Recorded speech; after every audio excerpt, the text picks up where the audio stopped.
የሰው ልጅ ጊዜውን በስነ ስርዓት ከተጠቀመና ጊዜውን ካሳመረ ካስተካከለ ትልቅ ቦታና ትልቅ ደረጃ ይደርሳል። የጊዜ አጠቃቀምን አስመልክቶ ብዙ ጊዜ ሰዎች ይጠይቁኛል፣ ዛህራ ጊዜ እንዴት ነው መጠቀም የምንችለው የሚል ማለት ነው። ኢንሻአላህ እስኪ ዛሬ እኔ በተረዳሁትና ባወቅኩት ልክ ብመልስላችሁ ብዬ አሰብኩኝ። የጊዜ አጠቃቀምን አስመልክቶ እንደ እስልምና ጥርት አድርጎና አሳምሮ ያስቀመጠልን ነገር የለም። እጥር አድርጎ ነገር ግን በቀላሉ ያስቀመጠልን የለም።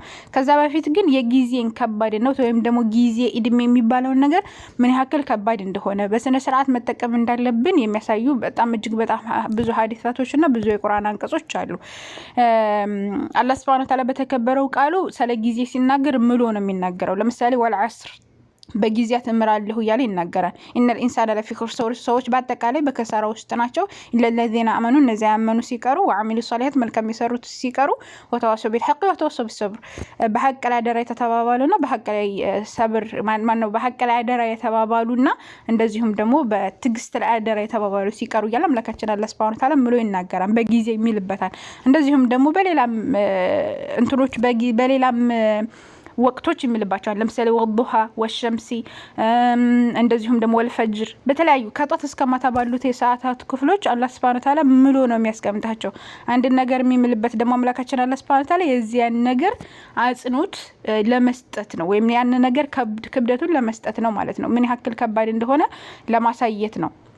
ያለ መልእክተኛ አለይሂ ሰላቱ ሰላም በሐዲሳቸው ኒዕመታኒ ሁለት ኒዕማዎች አሉ መግቡን ፊሂማ ከሲሩ ሚንና ሰዎች በአብዛኛውን ጊዜ የተዘናጉባቸው ሲሆን እነሱ ምንድናቸው? አስሲሐቱ ወልፈራግ ትርፍ ጊዜና እንደዚሁም ደግሞ ጤንነት ነው አለ አላህ መልእክተኛ አለይሂ ሰላቱ። በስነ ስርዓት ከተጠቀምናቸው የምንጠቀምበት፣ ካልተጠቀምንባቸው ግን በጣም ብዙ የምንከስርበት ማለት ነው። ሞት የሚባለው ነገር ከመጣ በኋላ ወይን ብንል ጊዜያችንን መመለስ አንችልም። ለዛም አምላካችን በሱረቱል ሙእሚኑን ላይ ኢዛ ጃአ አሐደኩም ያኒ አንድ አሐደሁም ሞት በመጣባቸው ጊዜ ላንዳቸው አልሞቱ ሞት በመጣባቸው ጊዜ ላንዳቸው ሰዎች ቃለ ረቢ ርጅዑን መልሱኝ ይላል። طيب لعلي اعمل صالحا መልካም እንሰራ ዘንድ فيما تركت ከተውኩት ነገር እያለ ይመኛል። ከዛ በኋላ ምን ይባላል? ከላ إنها كلمة ይሄ ተከልከል ይባላል። ከዚህ ነገር إنها كلمة هو قائلها አብዛኛው ሰው ይሄንን ይላል እኮ ومن ورائهم برزخ الى يوم يبعثون እስከሚቀሰቀሱበትም ቀን ደግሞ ድረስ ግርዶ አለ እያለ አምላካችን አላህ Subhanahu Wa Ta'ala ይናገራልና ከሞቱ በኋላ ምኞት እንደዚህ ባደረግኩ ነው እንደዛ ባደረግኩ ነው የሚባለው ነገር ምንም ጥቅም የለውም። ያላህ መልእክተኛ አለይሂ ሰላቱ ሰላም አምስት ነገራቶች ከመምጣታቸው በፊት ተጠቀሙባቸው ብለው ከተናገሩት መካከል አንዱ ምንድነው? ወጣትነትህን እርጅና ከመምጣቱ በፊት፣ ጤንነትህን በሽታ ከመምጣቱ በፊት፣ ሀብትህን ድህነት ከመምጣቱ በፊት፣ ትርፍ ጊዜህን ደግሞ ትርፍ ጊዜ ከማነው ቢዚ የሚያደርግ ጊዜ ከመምጣቱ በፊት፣ ህይወትህን ደግሞ ሞት ከመምጣቱ በፊት ብለው ነው የተናገሩት ማለት። ስለዚህ ጊዜ የሚባለው ነገር እስልምና አይነት በጣም ትልቅ ነገር ነው። ያላህ መልእክተኛ በሌላ ሐዲሳቸው የትንሳኤ ቀን የአደም ልጅ እግሮቹ አይንቀሳቀሱም፣ እድሜውን በምን እንደጨረሰው ወጣትነቱን በምን እንዳባከነው ገንዘቡን ከየት እንዳመጣውና በምን ላይ እንደዋለው እንደዚሁም ደግሞ እንደዚሁም እውቀቱን ስራውን የተለያዩ ነገራቶች ከመጠየቁ በፊት እግሩ ያልፈን ብላ ያላህ መልእክተኛ አለይሂ ሰላቱ ሰላም ተናግረዋል ማለት ነው። ብዙ ሐዲሳቶች ከጊዜን አስመልክቶ የመጡ ነገራቶች አሉ። ስለዚህ ምን እናድርግ? ጊዜያችንን በአግባቡ እንጠቀም ወይ ሲባል አው በአግባቡ መጠቀም እንዳለብን በጣም ብዙ ነገራቶች እንማራለን። ቁርአን ለአምላካችን አላህ Subhanahu Wa Ta'ala አላህ መልእክተኛ አለይሂ ሰላቱ ሰላም ሲያዛቸው ያኒ فاذا فرغت فانصب ነው ያላቸው። ያኒ በጨረስክም ጊዜ ልፋ ነው ያላቸው። ስለዚህ ዱንያ የልፋት ሀገር ናት። የምንለፋባት የምንሰራበት የሥራ ሀገር ናት። ስለዚህ ጊዜያችንን በአግባቡ ከተጠቀምንና በስነ ስርዓት ካዋል ነው ትልቅ ደረጃ ላይ እንደርሳለን ማለት ነው። ስለዚህ ምን እናድርግ? ጊዜያችንን በአግባቡ ለመጠቀም እንግዲህ ቅድም እንዳልኩት 5 አውቃት ሶላታችንን በስነ ስርዓት ከተጠቀምን 5 አውቃት ሶላታችን ቀጥሎ ባለው ሰዓቶቻችን በስነ ስርዓት እቅድ ካወጣን ትልቅ ቦታ እንደርሳለን። ለምሳሌ የመጀመሪያው እቅድ ማውጣት። ለምሳሌ እቅድ ስናወጣ ጧት ስንነሳ ከፈጅር በፊት ተነስተን ረካዓቴን ሰግደን ከዛ በኋላ ፈጅርን ከሰገደን በኋላ አለመተኛት።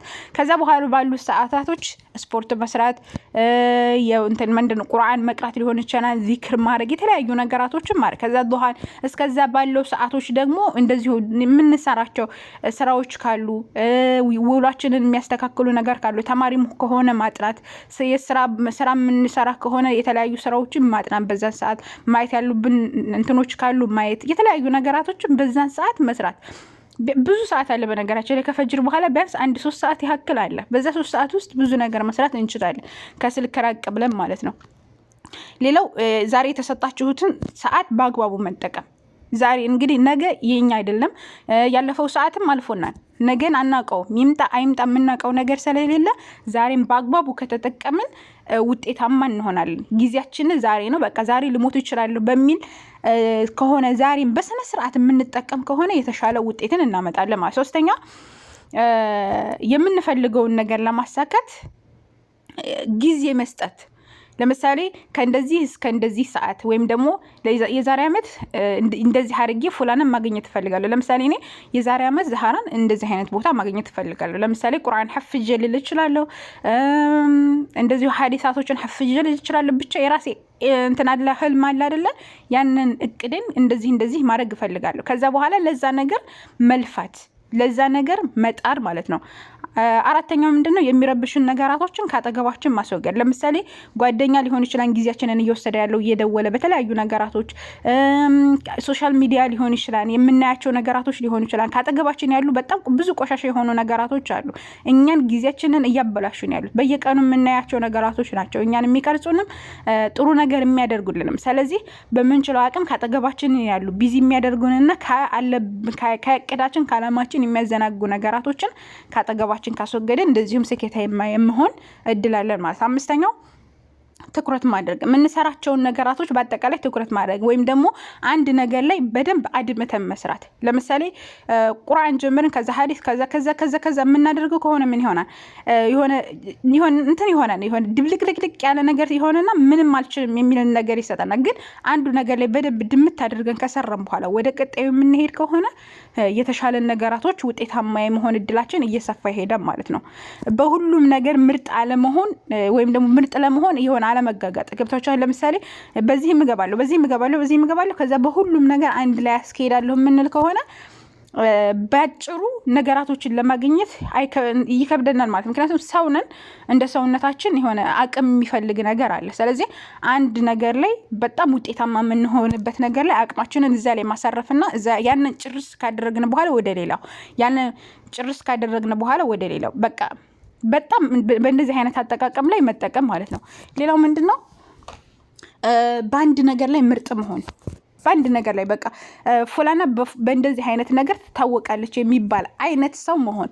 ለምሳሌ የኛ ምንድነው የኛ አላማ የሆነ ነገር ላይ ስንደርስ ያን ነገር እኛን የሚያሳውቀው ወይም ደግሞ እኛን ውጤታማ ሆነን ጉልት አድርጎ የሚያሳየን ነገር መስራት የምንችል ከሆነ ውጤታማ የምንሆን ይሆናል ማለት ነው። እና ስለዚህ ጊዜያችንን በእንደዚህ አይነት መልኩ ማሳለፍና በስነ ስርዓት መጠቀም እንችላለን። ጊዜያችንን በስነ ስርዓት ከተጠቀምን ዱንያችንም አኺራችንም ያማረ ሲሆን እንደዚሁም ደግሞ ለተፈጠርንበት አላማም ደግሞ የተሻለ ሁኔታ እንደርሳለን ማለት ነው። የአላህ መልእክተኛ አለይሂ ሰላቱ ወሰላም አንድ ሰው መጥቶ ይጠይቃቸዋል። ያ ረሱላህ አዩ الناس خير፣ የትኛው ነው ምርጥ ሰው ጥሩ ሰው ማለት ጀግና ሰው ማለት የቱ ነው ተብለው ሲጠየቁ መን ጣለ ዑምሩሁ እድሜው ረዘመ ነው ወሐሱነ አመሉሁ፣ እንደዚሁም ስራው ያማረለት ነው ብለው ያላህ መልእክተኛ አለይሂ ሰላቱ ሰላም ተናግረዋል። ስለዚህ ስራችንን ማማር አለበት፣ ጊዜያችንን በስነ ስርዓት መጠቀም አለበት። በሌላም ሐዲስ ያላህ መልእክተኛ ሲሳዩ እንዲሰፋለትና እድሜው እንዲረዝምለት የሚፈልግ ሰው ዝምድናን ይቀጥል ብለዋል።